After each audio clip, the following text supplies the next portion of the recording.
So I can say welcome to Word on the Street and thank you for being here. I think when you meet the Jellis and Jellis Craig, you've got heaps of questions, and you probably don't look at yourself like the Jellis and Jellis Craig, do you? Well, no, because that's that's me. I guess when you don't often look back in life, so from time to time I will now because I'm reminded of it. But for most of my years, it was full on, and you didn't have a lot of time for reflection.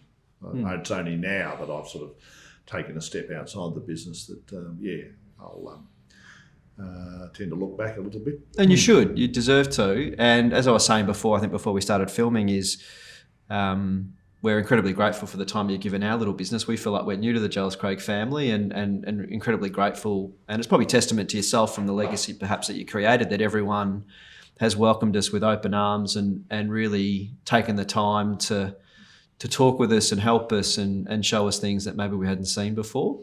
And we're incredibly grateful for that. No, that's fine. I think provenance and sort of history is good to have a perspective.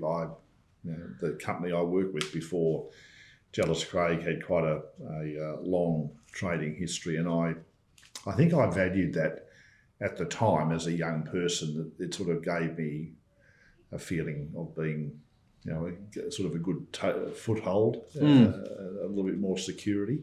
Mm-hmm. What I haven't done, which would be interesting, would be to talk to some of the people that started with us back when we started in '92. How did they feel? I always have said that they were the brave ones because they came across when the business was brand new. I was already a 15-year agent by then. So for me, it wasn't so brave. But I think for the people who came over, absolutely, to work with a brand new company, I think they were brave. Well, I'll tell you what, let's do that. We talk about it, but yeah, Toby would be very happy to set this up for you, and I'd be very happy to do less talking and less time in front of the camera. I don't think it's really my forte, but I think it might be yours over the course of the next decade or so. I'd be good to touch base with a few of them. Absolutely, I could round up a few of those. Do you reckon Alistair Craig might be up for a chat? Al have a go. He was younger than I was, and he had a lot of reasons for the business to be a success. Yeah, brilliant. New marriage, big mortgage. Yeah. So all the things I'm going through now. Is that what you're saying? Yeah, very good. So I'll try. We could talk all day, and you're an easy bloke to talk to. It's probably why you were successful in real estate. Perhaps you probably weren't bad in the living room. Well, an older trainer said to me, you've been born with 2 ears and one mouth, and he said, for God's sake, try and use them in that order. A lot of patience. That sounds like two. You've got 2 mouths and 1 ear. Anyway, we'll see how we go. Yeah. Well, my claim to fame was my Year 12 legal studies professor that said, Byron, you've got too much brains and what was it? Too much talent and not enough brains. Oh. So, which was interesting. So maybe it's somewhat similar. But I wrote down here, if you don't mind, it's not a question as such, but it was kind of how I wanted to frame today with you was when you meet someone that's been around the industry for so long, you kind of want to know how it started. You then want to know not so much the good things, but what the challenges were. So if we can uncover some of that together, it'd be awesome for the audience.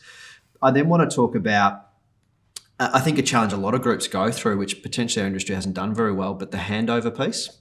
And you were really vulnerable when you spoke to our team about, hey, I had a vision that was probably so big given what I was doing. And you my interpretation, because I met your legacy person in Nick Dowling at the time, and to see you hand over a business that was probably I always say my business is my third child, but you handed that over. And what was that like? If that's okay, if we can talk about that, and then we'll end it with I guess what you're most proud of, and what do you want the group to be remembered for? Right. That's right. So it's a little bit heavy in pieces there, Richard, but I think it's you could talk about. It's easy for you to talk about because it's you, right? So.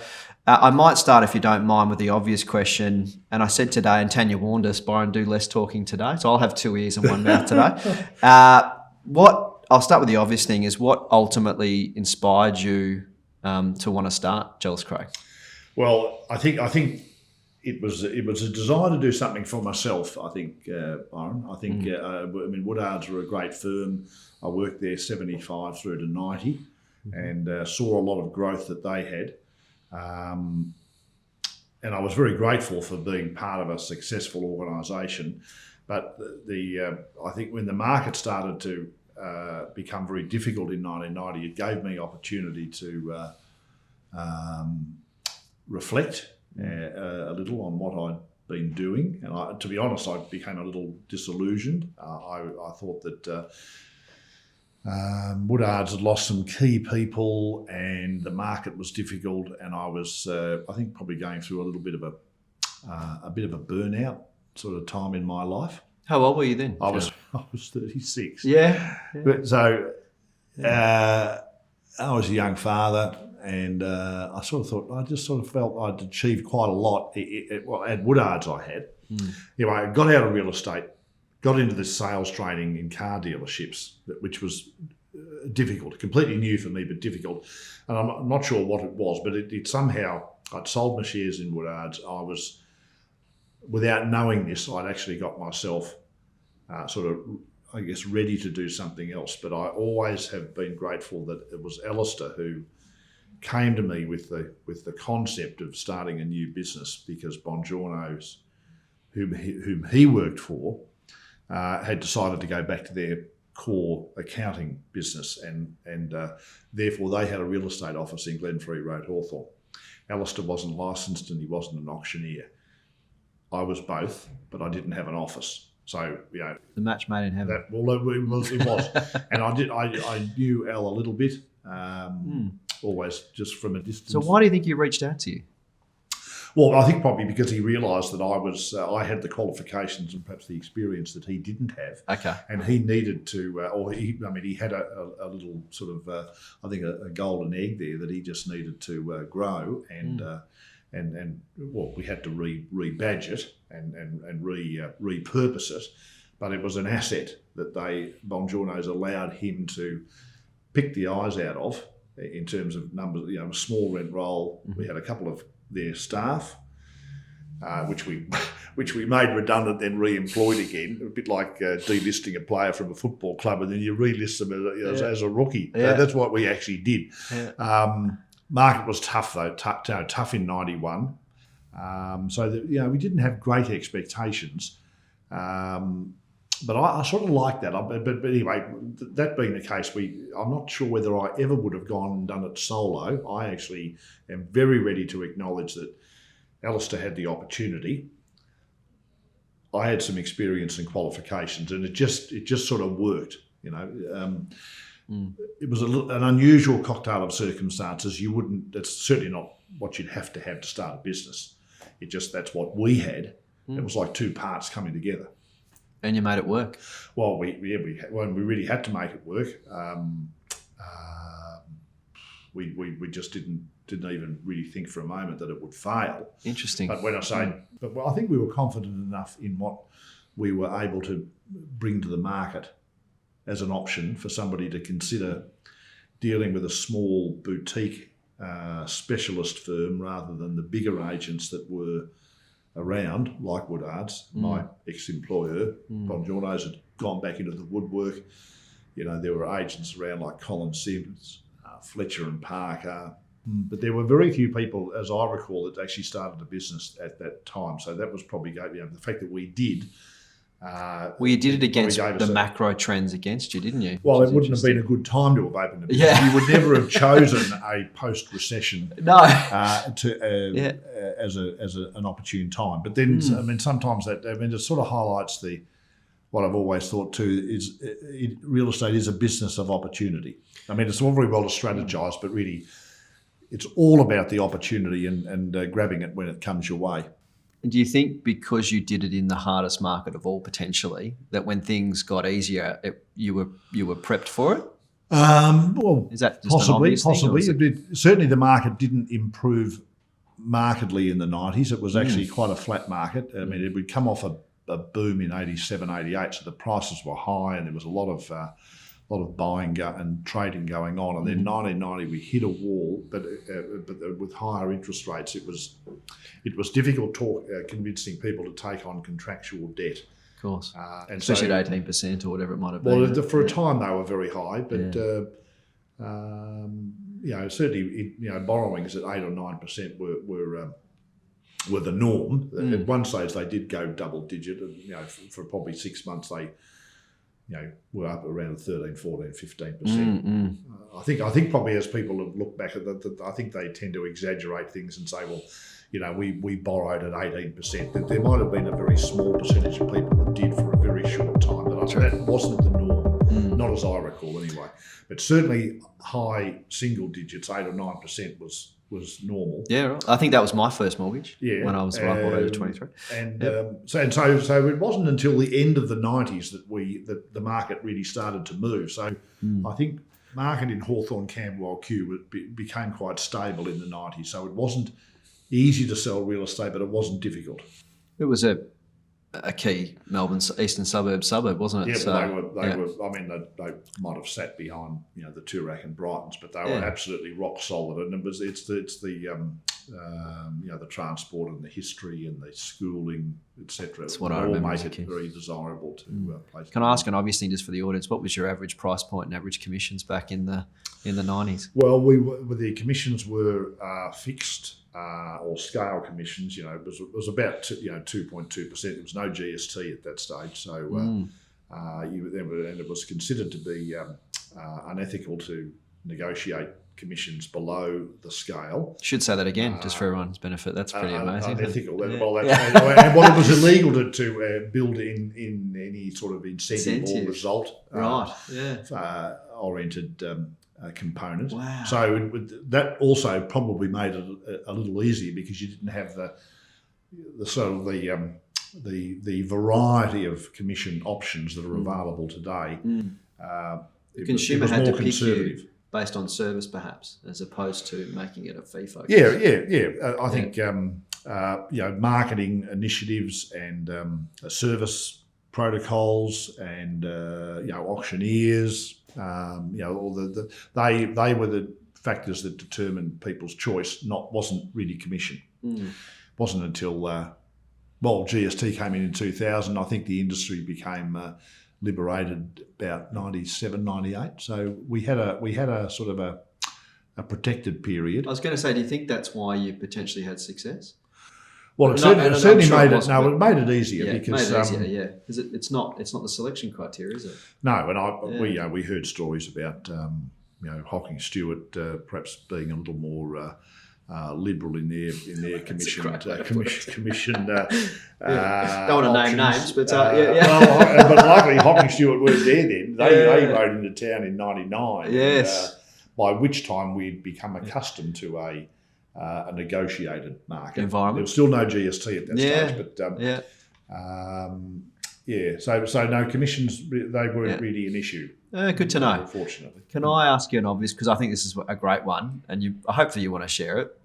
The brand development of Jellis Craig back in the day, because I did like this story, and I think if you're happy to share, I think it's a great one.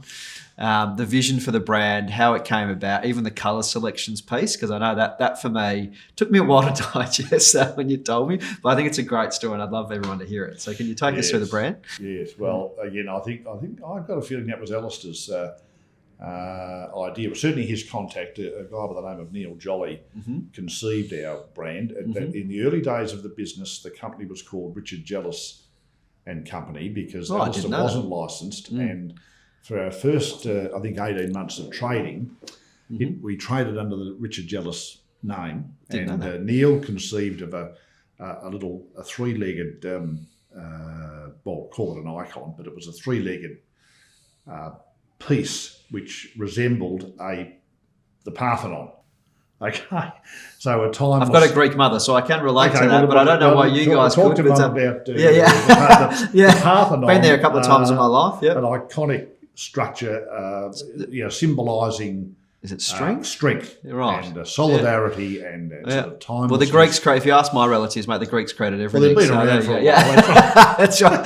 That's good. So Neil conceived of that item as to sit alongside the Richard Jellis name in order to give a complement and to add strength to an individual's name. Now, had Alistair have been licensed at the time, who knows what Neil would have come up with. I like the idea of a logo because there was always one at Woodard's, which was the a sort of a circle with the 5 ways of the Camberwell Junction, which sounds a bit corny now, but at that stage, Woodards was one office in the Camberwell Junction, and the logo described where they were, because as the company grew, the logo became less relevant because Woodards, had 5 or 6 offices. But I like the idea of a logo, and so I've got a feeling it was Al's idea to come up with the colour of champagne, which was a lovely greeny blue sort of colour in the bottle. Any particular champagne? Well, I think he probably Bollinger. I was going to say he's a Bollinger kind of guy, wouldn't he? Bollinger. And I smoked Dunhill cigarettes. Oh, and they were, and Alistair didn't smoke interestingly. Now, funny, I've given up smoking. Al's taken it up. But you can't buy gold-edged cigarette boxes now. They're all very generic with these hideous images on them. Yeah. So, but the Dunhill box was a beautifully put together piece, burgundy with gold lettering and gold edging. And so, I didn't really ask Neil necessarily how he came up with it, but he conceived. Probably saw you with the smokes, did he? Oh, he would have seen me with the smokes, definitely. He probably bottled a few off me. Yeah. And then the early Jellis Craig boards were this teal, we called it teal, basically champagne bottle, Bollinger champagne bottle with gold edging around the boards and the brochures. So with the gold edging sat on every piece of merchandise we put out, except business cards. They were different. But we had quite a nice business card. It was cream. So it's a blending of Dunhill Blue, the Parthenon. The Dunhill Burgundy. Burgundy, sorry. And the Parthenon. Parthenon and Bollinger. Bollinger. They were the ingredients. And as a kid, I didn't know that, but I think I said to you when I first met you in Perth, you don't know this, but in the 90s, I grew up in Kew as a kid, and all I remember is the Jellis Craig brand and boards. It had a massive impact in the local market. And as a 12-year-old, I knew it, so I can't imagine what the vendors knew. So interesting. And if everyone knew that, do you reckon the community knew that was the evolution when the brand went out? No, we didn't exactly make a feature of it. That's right. But I'll tell you what, they did like it. They did like it, and they really did.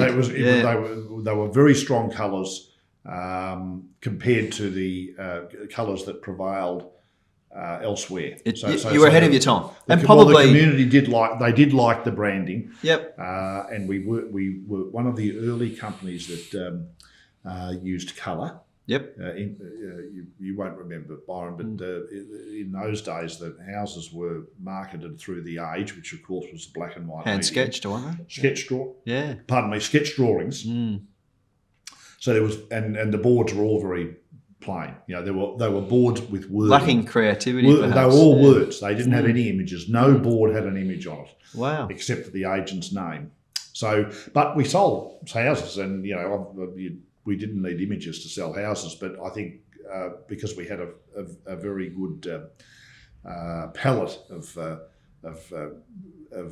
merchandise that put out, the community sort of grabbed it, and they liked the fact that we were offering them colour options at not too much more than what the conventional mono options were with the other agents. Now, it didn't take them long to realise that they ought to go colour as well. Better catch up. We did get out of the blocks early on the colour, and that gave us a little bit of a spurt. Fantastic. Thank you. I think that's some really good insight for everyone. I wanted to talk, if you don't mind, the question that's glaring out in front of me here, and hopefully it's okay, is without sounding egotistical, and Jellis Craig manage this better than most, is they don't talk about their success publicly. They kind of let the work do the talking, and that may stem from yourself and Alistair and the history. But what do you think has driven the growth and reputation of Jellis Craig over, particularly the last 15 years? What do you think's been a huge contributor to that? Well, I think probably the early days we were definitely very success focused, and I think we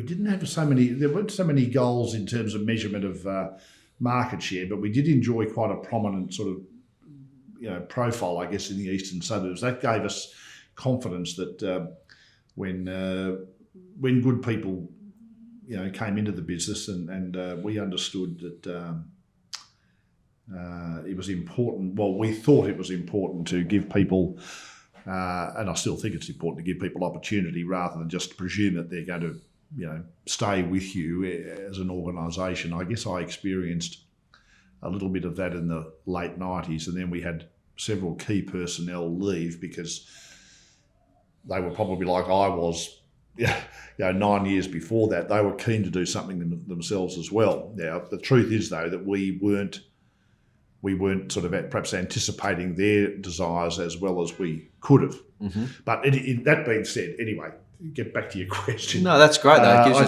think, it was definitely a focus on success. We were very, very keen, whatever we did, to for it to be a success, and we tried to also have growth in the business sort of based upon that the new business being a complement to the existing business. So we didn't sort of pick a suburb that was miles and miles away. That we thought Malvern and Glen Iris was an extension of the profile we had in Hawthorn, and then Richmond was an extension of what the profile we had in Hawthorn as well, but going back toward the city.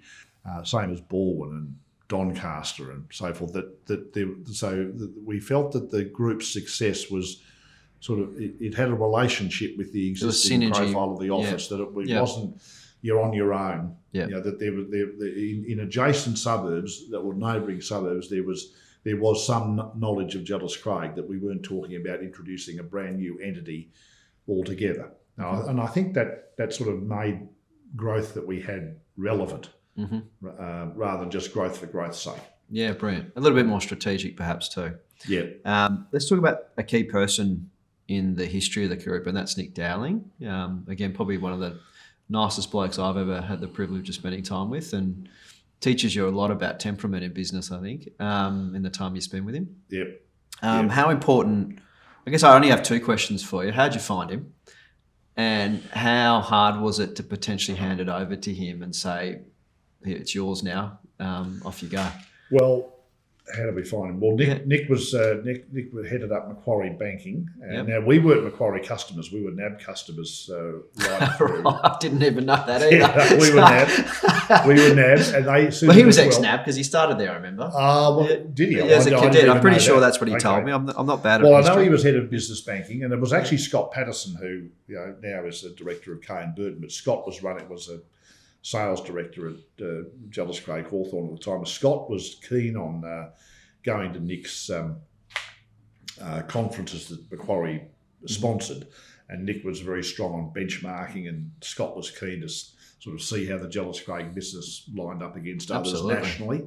I must admit, I was interested, but Scott was probably more of a conference sort of type person than I was. Mm-hmm. So it was probably through Scott's encouragement that we considered Nick come in and start a relationship with Jellis Craig. It just coincided with the time we had some joint venture offices, not franchises, joint venture offices that we had opened in 04, 05, 6, 7, 8. And so we thought that the company, and we were on the move at that stage, and I had a bit of a health scare, which was in my mind was going to limit my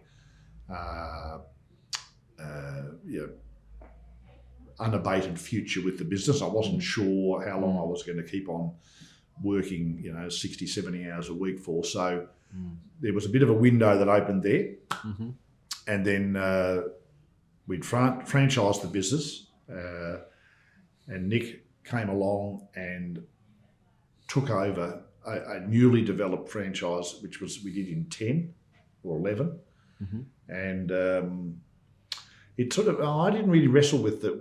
It just sort of he just sort of appeared, and I thought, well, here's a 35-year-old, not because he was 35, but banking. Great reputation, not another estate agent, and I didn't feel there was anybody in the firm that was putting up their hand. Ironically, Scott, who probably would have got the gig had I've articulated my desire to perhaps step back, which I hadn't done. But Scott took up a Kane Burton offer months beforehand. So it was a bit ironic that it was he who probably engineered Nick coming into the company. There you go. And then just before he did, Scott took an option to go elsewhere. So it's sort of funny how a lot of things have just been works. timing, mate. Yeah, there's a timing. You've had a lot of timing. And you couldn't sort of orchestrate that. So, but once we found Nick, we sort of unhesitatingly moved forward with confidence. And clearly a lot of trust there too. Yeah, and I mean, I was with Nick for the first 2 or 3, maybe 4 years, but certainly in a lesser role, working together and doing the acquainting and introducing, etc., etc. But really, Nick was very, very capable, very, very cool, strategic man. Working hard underneath, but you really never know on top. Whereas I'm sort of the opposite. I'm very transparent, and which is not always good. It's your style. But you always know how you're going with me. Whereas in Nick, I'm not sure. But he's more probably calculating. Yeah. And I think probably coming from a corporate background, he had that experience. Commercial experience that I didn't have. I saw our business as being still a very, very much a real estate industry type business, whereas I think Nick saw it as a great service enterprise that can just move on, and he didn't have the boundaries around the business that I had. Great. So it was a great perspective that he's brought into the firm. Absolutely. Can I just touch on quickly, because you mentioned the word franchise? I just want to get your quick take on that evolution piece from company owned to franchise. And I don't view it as a franchise even today, just for what it's worth. We talk internally now that it's a partnership with head office, yep. Right? And if you talk to any of the Jellis Craig owners, they'll say they're happy to write a check every month, because it actually doesn't feel like a check. It feels like you're working alongside your fellow teammates. So how did you find that change to franchising, and did you support it early on? I think there was a realisation that the joint venture model was that was difficult for the existing directors, because it's quite expensive to set up an office. Whether it's a brand new office or buying into an existing business and rebranding it. We did both with Goldpeden in Malvern, and we had new offices we'd started up. So we'd done both, but either way you go, it's expensive, and the responsibility for that cost sat with the core group of directors. I think we had 4 or 6 directors at that stage. So each time we opened an office, it really meant that you were giving yourself a significant pay cut for the next 2 years. No one braces you for that. Well, that's right. And that could be perhaps a contributing reason why people don't do it. Scotty Patterson left. Maybe. Yeah. I always thought that it was sort of more wholesome, or something, that a joint venture model was better than a franchise, because it gave our initial modelling, Byron, was that we'd go 50-50, and then 2 years later we'd sell 12.5% to the existing operator. So corporate would fall back to 37.5%, 62.5%, and then 2 years later we'd fall back to 25%. Now, if you do the sums, 25% of the gross, it probably isn't a lot different to the royalty that's being paid.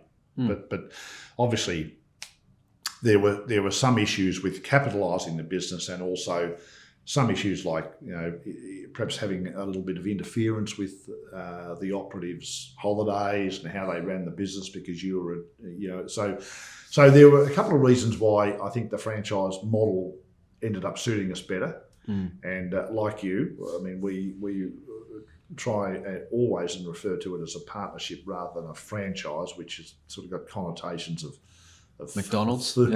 Yeah. I think the same thing. So I much prefer the term partner, and that's really what it is. I mean, it's a business partnership, and with I think great assistance the corporate brand offers operatives to with marketing and IT and legals and a whole bunch of stuff that you've got resources there to fall back on and reach into that you would otherwise have to go out and find yourself. So I think hopefully the corporate business continues to offer a really good value for money proposition to its partners, If it does, well, then the partnerships will thrive, and if it doesn't, well, they'll end up going off and rebranding. So really, it's a continual test of the bona fides of the relationship, which I sort of like. You don't lock anyone up for 5 years. You have arrangements that are intended that way, but it's not jail. So, and it's a marriage. Times that it's a marriage. Nick orchestrated and arranged for certain exits from contractuals, a bit like a footballer now that's signed for 7 years. It doesn't mean they're going to play with the club for 7. It does afford some protections, but they're all capable of being broken. So at the end of the day, you're only as good as your partnership is working jointly. Absolutely. I think, which is sort of healthy. Yeah, and that's the business we're in. Yeah, we don't get paid unless we perform. That we just accept that. We talk to our young people here about this industry is fantastic because it does a couple of things. It mirrors your effort, but it also rewards you for the effort that you're willing to contribute. Yep. You and I could talk about partnership. We might get you back for another one because I'm just conscious of time. But can I ask you a couple more questions? Because I'd love in a, let's call it 2027, perhaps we'll get you back and you can talk to us about partnerships and what's good and bad and the challenges of them perhaps. But I'll ask you one question, and I don't think it needs to go down your health path, but the challenge, one of the biggest challenges you faced in business, because I said to you at the start, it's all easy to talk about all the good things that happen all the time. And sometimes the challenges are the things that actually teach you the most, perhaps. What was a big challenge for you in the growth of Jellis, Craig, do you think? Oh, well, certainly the loss of the key personnel in 99 was a big challenge. Yeah. I think the company was actually quite threatened for a small time there.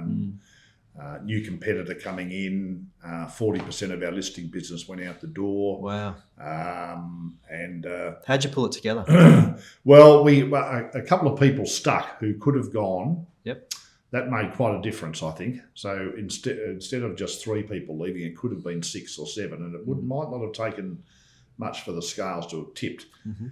Although we only had one office at that time, so we weren't sort of too top heavy. Mm-hmm. But what it taught us was that we better get on our bike and get on this expansion path, because we might have just got a little bit sitting on our hands. Did you get complacent? It might have been complacency. Yeah. It might have been. Not a very attractive concept to think about, but it could have been a bit of complacency. We were sort of spruiking the fact that, one office catering for, and she didn't need to be local because people wouldn't come to an agent's office anymore.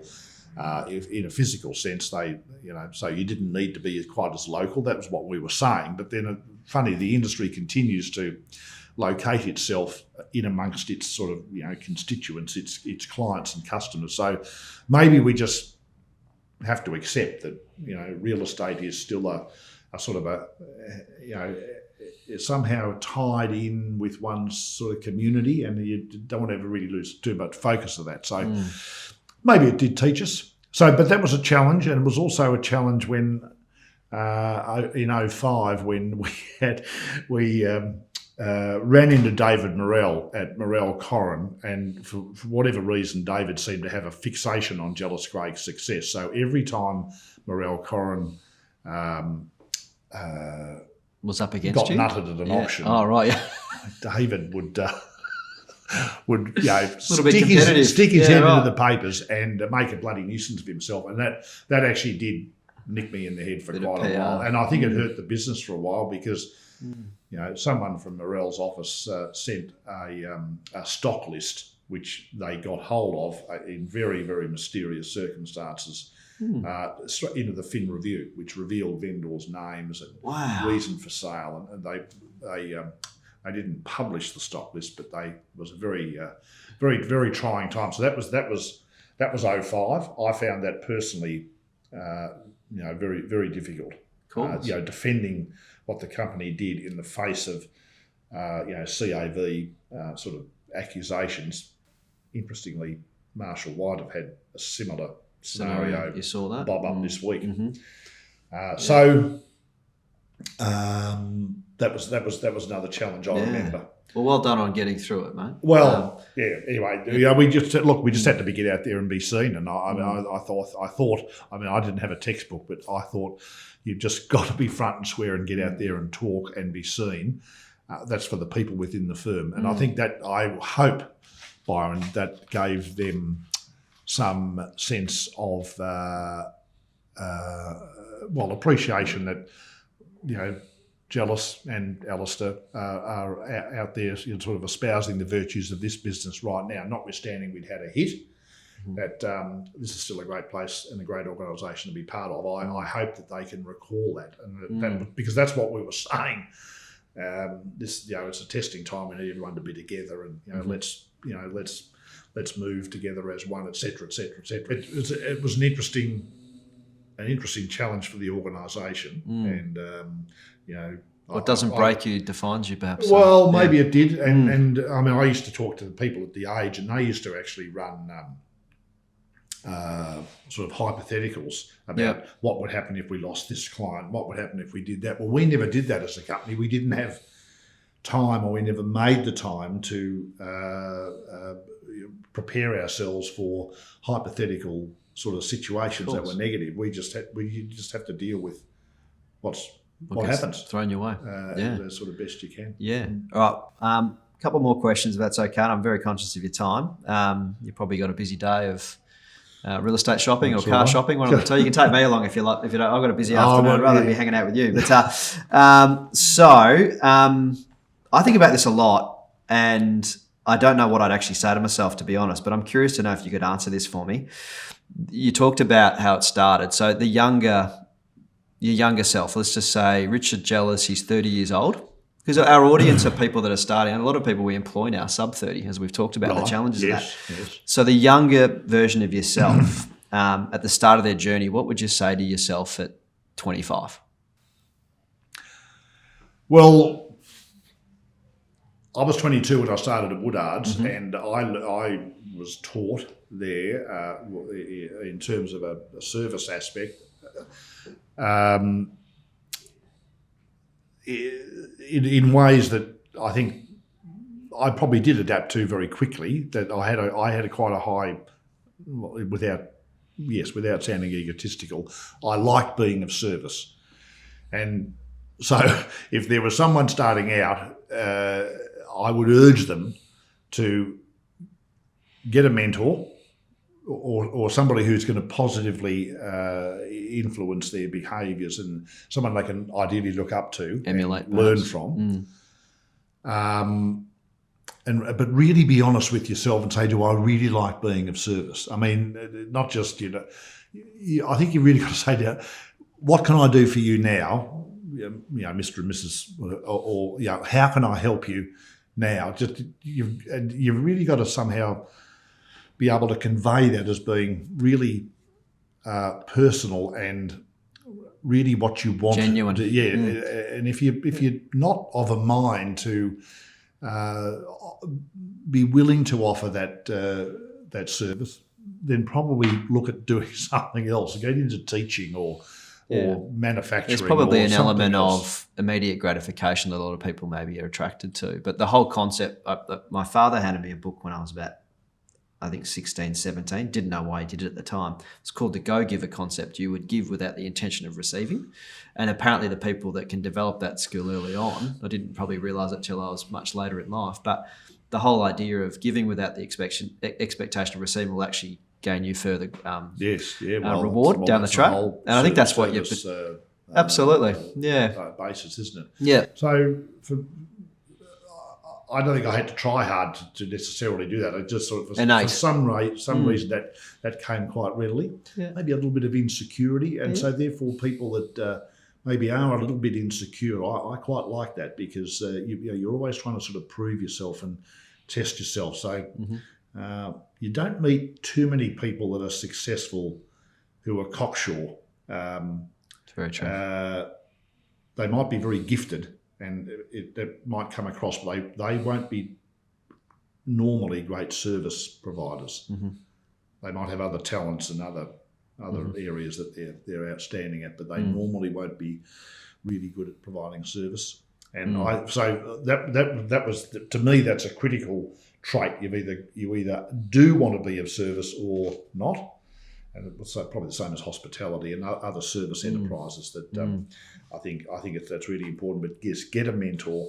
And the only other thing I'd probably say, Brian, is just don't think that you know everything there is to know about people management.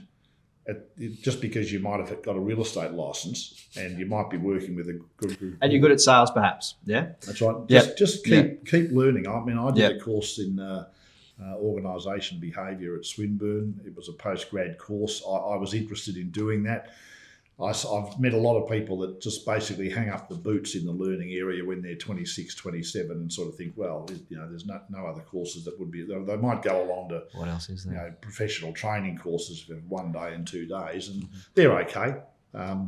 But don't close your mind to what you can do from a complementary learning perspective that can assist you with how to best work with people. Because that's really how the industry's getting now. It's a small time of the 1 and 2 person, little tin pot show isn't going to survive. They can work from home. They're not going to be industry go-getters. The go-getters are the people who can work successfully with people, but people who are clients and customers and people within their own business.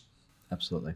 All right, one last question, and I could spend the rest. I reckon Toby's enjoying. You enjoying this, mate? I am. Okay, last question, and hopefully it's not too deep or too hard to answer. But I would like to say to you, thank you for, I guess, doing what you did, because I wouldn't be here today, and my family wouldn't receive the benefit of Jellis Craig, and the people that we employ today are incredibly grateful to operate under your brand. So thank you. And I want to just ask. What do you think you would like our group to be remembered for in the next 20 years of evolution? What would you like to see? Well, it'd be great to think that we could remain successful. It would be great to think that our reputation would be very strong, and I'm very, very grateful for the fact that I suppose in a lot of cases people know who I am, but not necessarily. But the reputational aspects of Jellis Craig are very important to me. So I'm always very pleased when I hear that the company's reputation is good, that people have had favourable experiences, and same token, you occasionally hear about one that wasn't so favourable. That I always want to know why. So. Like we spoke about before with your group, don't be afraid to try and measure yourself and really find out how you went. Don't just presume that because you've got new listings here and everybody that you're doing as well as you. So always go back and I think try and find out what made that a success. How did that person feel about the services, et cetera, et cetera. And really, I guess for the business to continue to be seen as a sort of a destination business for aspiring agents, it would be great to think that the organisation continued to attract and recruit good people. Sometimes good firms they don't last forever, and we've seen instances with say the Hocking Group. Well, you shared a few today. A great organisation for a long time, and then. Things happen and they don't exist. So, for Jellis Craig to be a destination club or a destination organisation, and of course to be successful, and for it to have retained its reputation, if we got all three, and we could all live happily ever after. That would be something that would make me very proud. Absolutely. All right. Well, thank you for your time. Good. Let's make sure we have a bit more golf in the future, and if I can get an invite to your grand final, Eve, any time in the future, I'd be incredibly grateful. So thank you. That was a good night. Let's do that. And thank you for your time, and looking forward to seeing how this all comes up in the next week or so. Thanks. Good on you, Byron. Thank you, mate. Many thanks. Very much. Thank you.